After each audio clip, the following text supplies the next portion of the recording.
I got to tell you, I love the business, the plays that we don't always see. And the greats will always have you looking at this hand so that you don't see this hand. And what Dom and Peter Murray did, PFL and Francis, is appearing to be one of those brilliant moves. And nobody has seen it yet. Problem with Peter Murray's decision, let me use Peter, I'll leave Dom out of it, I'll come back to Don in a minute. Problem with Peter Murray's decision is that he is signing an athlete for $2 million today, the same day that he's announcing that athlete is going to use that $2 million to prepare for boxing, which may or may not happen before he ever comes to your organization. If he does come to your organization, it won't be until 2024. That was the problem. Well, hold on a second, because I believe that too. I believe that was a problem for 72 hours.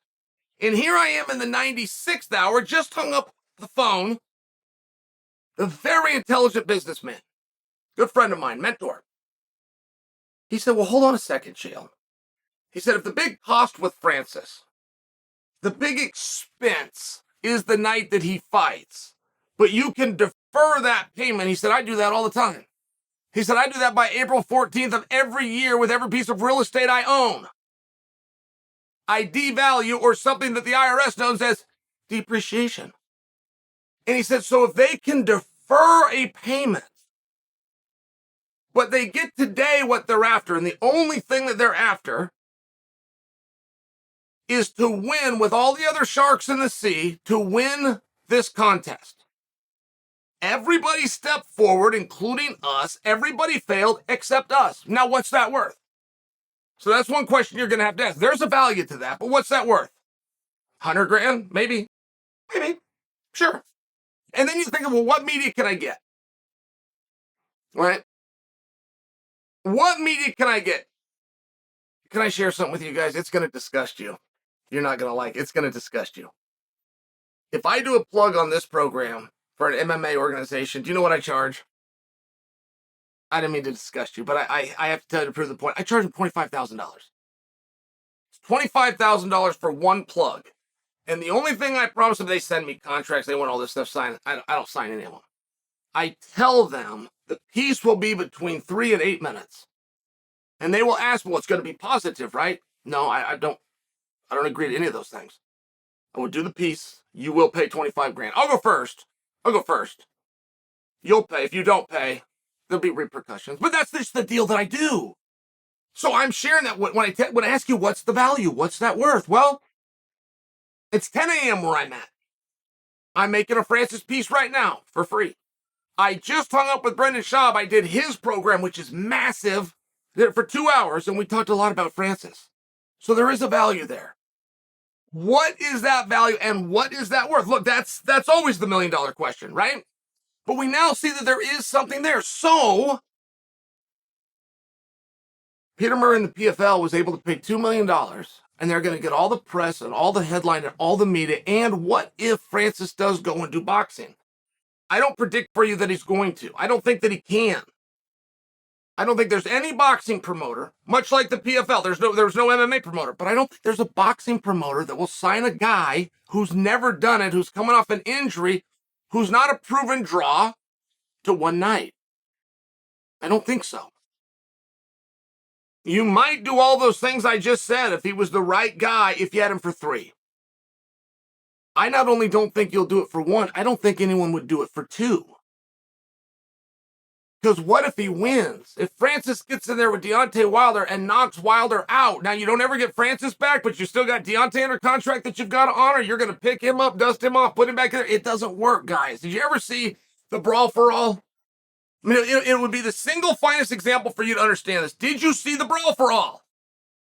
Butterbean. Fred Edish, who you guys all know. You guys all know Edish. Eric. He takes on Bart Gunn.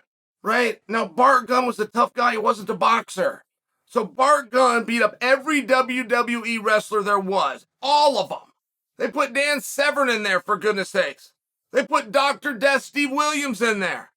They put Bradshaw in there, not the Bradshaw stuff. They put them all. He beat them all. They put the Godfather in there. He beat them all. He showed he was the strongest of the whole locker room. They put him against Butterbean. Butterbean almost killed him. It is the single worst as far as the shot that he took being actual damaging. It is the single worst shot I've ever seen in combat. I own an amateur organization. I fought through pro organizations. I competed for 6 world championships personally. I have never seen anybody from a damage standpoint in combat as bad as the shot that Bart Gunn took. And by the way, Bart should have got credit. He's not a boxer. He just beat up 4 guys in boxing, beat up your entire roster. He's not a boxer, and he went in there with the king of the 4 rounders. I mean, where is his credit for courage? But ultimately, he went down. He went down to Butterbean. All the guys that Bart Gunn beat, all of them, Bradshaw, Severn, Dr. Death, Godfather. These weren't all guys that Bart Gunn beat. These were guys that were in the tournament, though. They all went on and made millions of dollars in wrestling. Bart Gunn never worked again.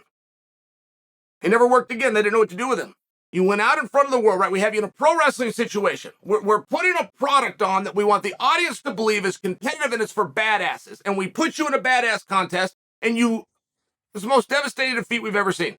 Didn't get him credit. Didn't talk about all the weapons they took away. Didn't talk about the fact he couldn't drop kick him. He couldn't go out and slam him. Bart Gunn should have taken to media at the time, but the world was different. Social media wasn't a thing, right? If that was right now, Bart Gunn could go and do this himself. I could help him. He could go help himself. And he could say, well, sure, I went in there. You took my weapons away. How about you take these pillows off my hand? Let's try it again. Let's try it again when I'm raking you in the eye and I'm hitting you in the nuts.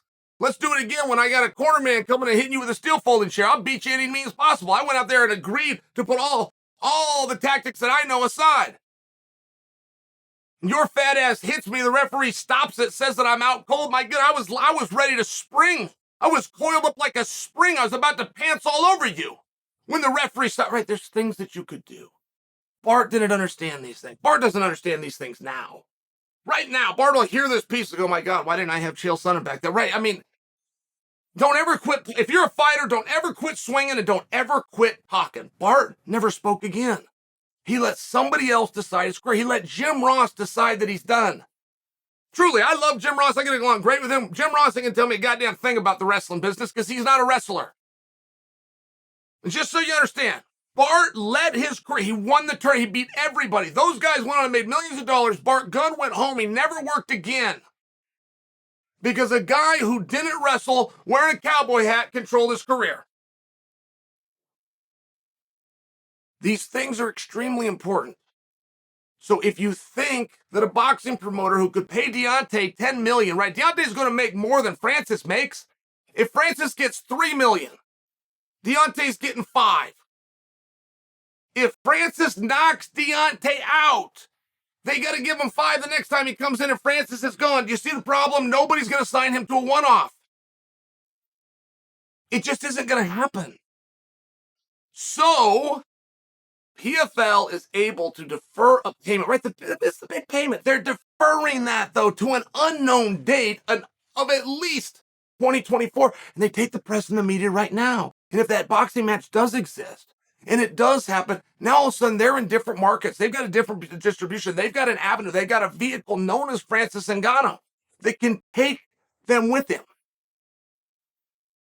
It's very interesting the way that they did this.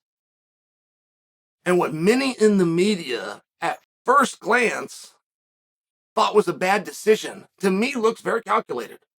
Like it was very well planned out.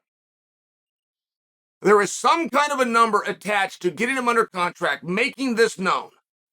Advertising the fact that we're going to do these new special fights, not just tournament. Advertising the fact that we're getting ready to launch something big in pay-per-view. That comes with a value. And the PFL put a value on that of $2 million.